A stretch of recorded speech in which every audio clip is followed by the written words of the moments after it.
যতটাই রাস্তা খারাপ, এই যে বড় বড় ট্র্যাক, একবার ট্র্যাকটা শো করেন ক্যামেরায়, এই যে বড় বড় ট্র্যাক, এইগুলোর কোনো ব্যবস্থা নেই। বলছি যে এত বড় ট্র্যাক কেন আসবে? এখানে 16 চাকা 18 চাকা বড় বড় গাড়ি আছে, তার কোনো ব্যবস্থা হয় না, কোনো ব্যবস্থা না, এখনো পর্যন্ত রাস্তার কোনো ব্যবস্থা হয়ে ওঠেনি।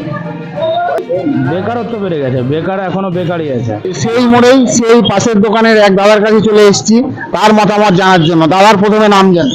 আমার নাম বিপ্লব ঘোষ। আপনি এখানে কতদিন ধরে ব্যবসা করছেন? আমি এখানে প্রায় 4 বছর থেকে ব্যবসা করছি। আপনার যে বালিয়া অঞ্চলে আপনি কি মনে করেন শাসক দলের প্রকল্পগুলো দেওয়াতে আগের 35 বছরের চাইতে 15 বছরের ডেভেলপ যারা বেশি হয়েছে? হ্যাঁ, মোটামুটি ভালোই হয়েছে, তাতে বেশি হবে। আপনি আপনার বিধায়ক বাইরন বিশ্বাস আপনার এলাকায় এসেছে কখনো? হ্যাঁ, অনেকবার এসেছে। আপনার বিধায়ক বাইরন বিশ্বাস কেমন কাজ করছে? হ্যাঁ, কাজ ভালোই তো করছে, ভালোই হওয়ার সম্ভাবনা আছে বাইরন বিশ্বাসেরই। তো তাহলে আপনার কি মনে হয় বাইরন বিশ্বাস কংগ্রেস সিপিএম এর ম্যান্ডেটে জিতে চলে যাওয়াটা কি কোনো বিশ্বাসঘাতক বলে মনে হচ্ছে, না মানুষের উন্নয়নের জন্য চলে গেছে সেটা বলে মনে হচ্ছে? না, কোনটায় যাবে না যাবে এই নিয়ে কোনো মন্তব্য করতে চাই না, তবে বাইরন বিশ্বাস যথেষ্ট কাজ করছে, এটুকুটা বলতে পারে। আবারও যদি বাইরন বিশ্বাসকে টিএমসি যদি টিকিট দেয়, ঘাসফুল সিরিজ যদি টিকিট দেয়, তাহলে কি বাইরন বিশ্বাস জিততে পারবে? হ্যাঁ, অবশ্যই। আর দাদাকে একটা প্রশ্ন করতাম, সেটা হলো আপনার বালিয়া থেকে কাবিলপুর যে রাস্তা দুর্ভোগ, সেটা নিয়ে সেই সমস্যাটা কি আপনাদের কি সমাধান হয়েছে?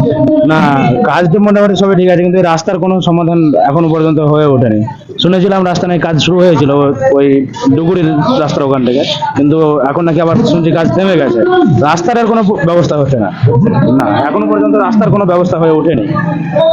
যে 35 বছরের পরে দিদির মাননীয় মুখ্যমন্ত্রীর 15 বছর কালীন শিক্ষা ব্যবস্থা কোথায় গেছে? শিক্ষা ব্যবস্থা ভালোই এখনো চলে, ভালো পড়াশোনা চলছে, সবই ঠিক আছে। তাহলে যে বিরোধীরা বলছে শিক্ষা ব্যবস্থা একদম তলানিতে নেমেছে, আপনার এই নিয়ে মত? শুনেন, রাজনৈতিক ব্যাপারে অতটা কথা বলবো না বা বলতেও চাই না, তবে বাইরন বিশ্বাস যথেষ্ট ঠিকই আছে, ভালোই কাজ হচ্ছে।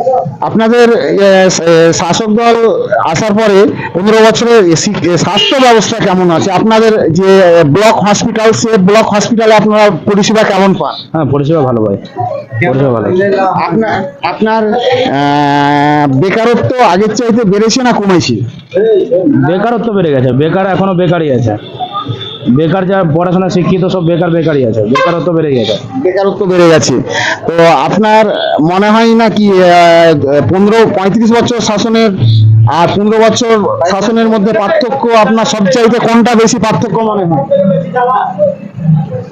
শোনেন, আগের 35 বছর সম্পর্কে আমার কোনো ধারণা নেই, তার কারণ আমার 35 বছর বয়স এখনো হয়নি।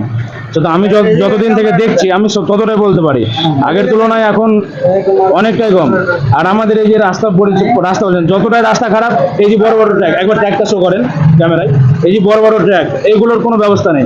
বলছি যে এত বড় ট্র্যাক কেন আসবে? এখানে 16 চাকা 18 চাকা বড় বড় গাড়ি আসছে, তার কোনো ব্যবস্থা হয় না, কোনো ব্যবস্থা নেই। এইভাবে রোডগুলো একটা পোলে এখানে ধাক্কা মেরে গেছে একটা গাড়ি, তার কোনো ব্যবস্থা নেই। গাড়িওয়ালারা বলছে এত বড় বড় গাড়ি চলছে, এত গাড়ির ট্যাক্স দিচ্ছে সরকারকে, তবুও বালির দাম আকাশ ছোঁয়া কি করে হয়ে যাচ্ছে? বালির দামটা কমলে কি মধ্যবিত্তের একটু সুবিধা হতো না? হ্যাঁ, প্রত্যেকেরই উপকার হয়। মধ্যবিত্তরা বালির দামের জন্য, অনেকেই আছে যে বালির দামের জন্য ঘর বাড়ি করতে পারছে না, থেমে আছে এখনো।